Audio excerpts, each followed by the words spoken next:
When you've collected home movies for over 30 years, you naturally accumulate an awful lot of pictures. I've moved around a lot in the last 3 decades, so locating and looking at miles of film for interesting shots was a king-size scavenger hunt. It's like rummaging through an old attic. You turn up a lot of junk, but occasionally, if you're lucky, you may find a rare masterpiece. And I think I did. It was a long-forgotten can of film. Lifting the lid was almost like opening King Tut's tomb. For inside were pictures which no one had ever seen before. Home movies, taken years ago within the confines of the largest, costliest, and most imposing private estate on the North American continent, San Simeon, the fabled citadel of William Randolph Hearst. Located a little over 200 miles up the Pacific coast from Hollywood, on a high peak of the Santa Lucia Mountain. This past summer, I revisited San Simeon. The last time I was here was by invitation, but today it's open house for everyone in the world. I paid my admission fee and was one of the 2,000 tourists that day who took the 5-mile bus trip up the Enchanted Hill.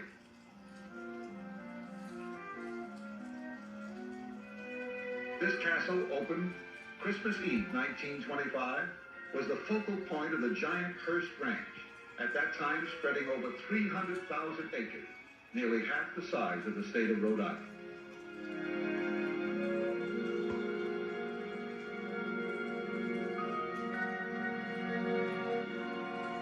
La Casa Grande, housing the largest private collection of art objects in the world, valued at over $50 million. Mr. Hearst called it his little hideaway.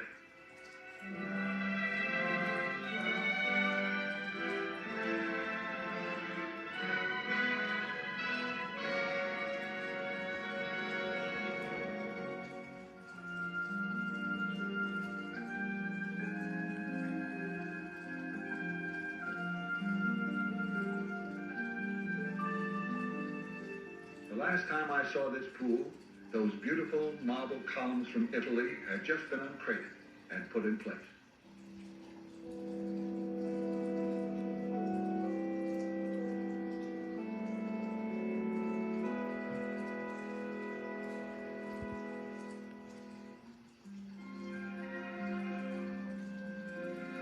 I slipped away from the tour for a moment to see if there were any changes in the guest house. No, my little bungalow was still there. Imagine me sleeping in Cardinal Richelieu's bed. Today, San Simeon is a state monument. But during its heyday, which spanned the roaring 20s and the fabulous 30s, it was the gathering place of the Hollywood immortals. With guests like Marie Dressler, seen here clowning with the host, William Randolph Hearst. That outfit she's wearing looks like a flea-bitten version of Touch of Me.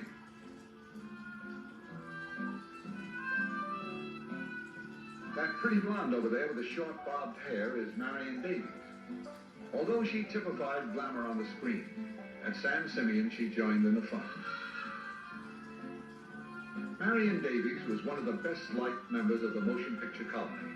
Beloved by everyone who knew her, she endowed many charities still in existence. That's Charlie Chaplin kidding around. The man coming out of the door at that moment was the mayor of New York City, Jimmy Walker. If these pictures seem to reflect a certain frivolity, you must remember they were taken at that wonderful carefree period in our history. The First World War had ended, and the second one was nowhere in sight. That youth on the right is Adolphe Monjou. Yes, notables from every walk of life visited San Simeon.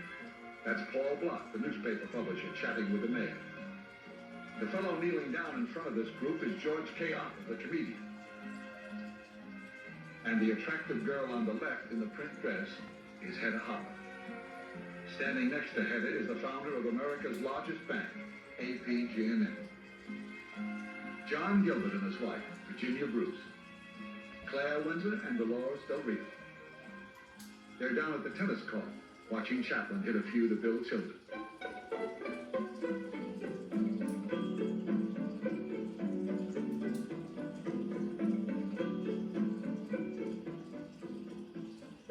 That teenager on the right is Carol Lombard. Nothing pleased the host more than when everybody got out of doors in the afternoon to take part in some group activity. He was proud of San Simeon and eager for his guests to enjoy it to the full.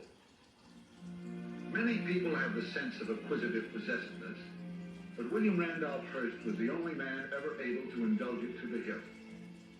But it was a strange paradox that this fighting giant of journalism with all his vast collection of material wealth should also have a tender passion for the treasures of nature, flowers, trees, and animals.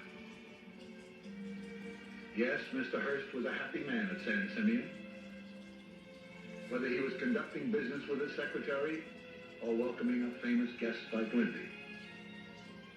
In town, he was very reticent about having his picture taken, but up here he seemed to have no objection. He'd even kid about it. Part of the daily routine was to move the guests to the adjoining zoo to witness the feeding of the animals.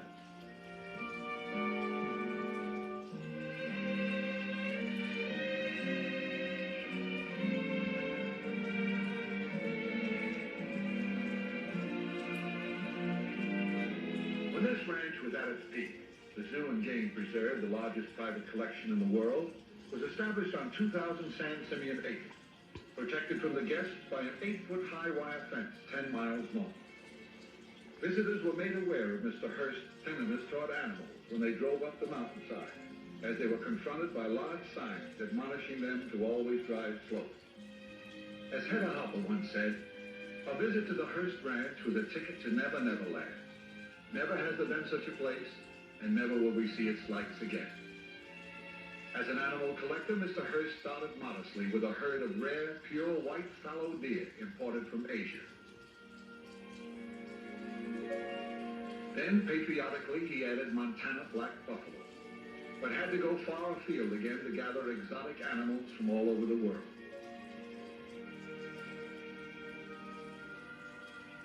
And when these animals stopped in the middle of the road, you stopped.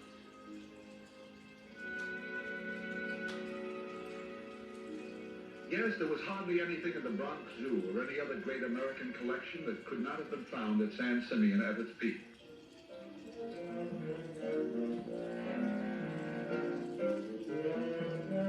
If you were with us at Malibu Beach a little earlier in this show, you'll recognize my old friend Arthur Lake. Camels or horses, he's always been the bravest in our set. Watch out, Dagwood, or you'll get your arm in a sling again. Seriously, I'll always be indebted to Arthur for helping to make possible many of these pictures. He was the one who introduced me to Mr. Hearst. And that's Arthur's pretty wife, Pat Lake. She's Marion Davies' niece and was a great favorite of Mr. Hearst. She was also very helpful in persuading the host to pose for some of these pictures. Before I left that day, I had to take one more shot of that main entrance. Everything seemed so much the same that I almost expected our host to come out of the door.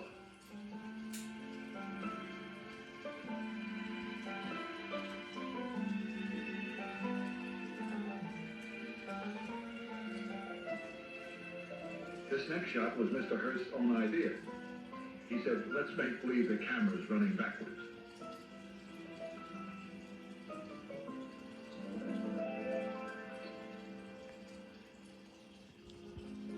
As the time came to leave, and we started down from the enchanted hill, a familiar quotation came to my mind. I think it was Kipling who said, the tumult and the shouting die, the captains and the kings depart. It seems so true here at San Simeon.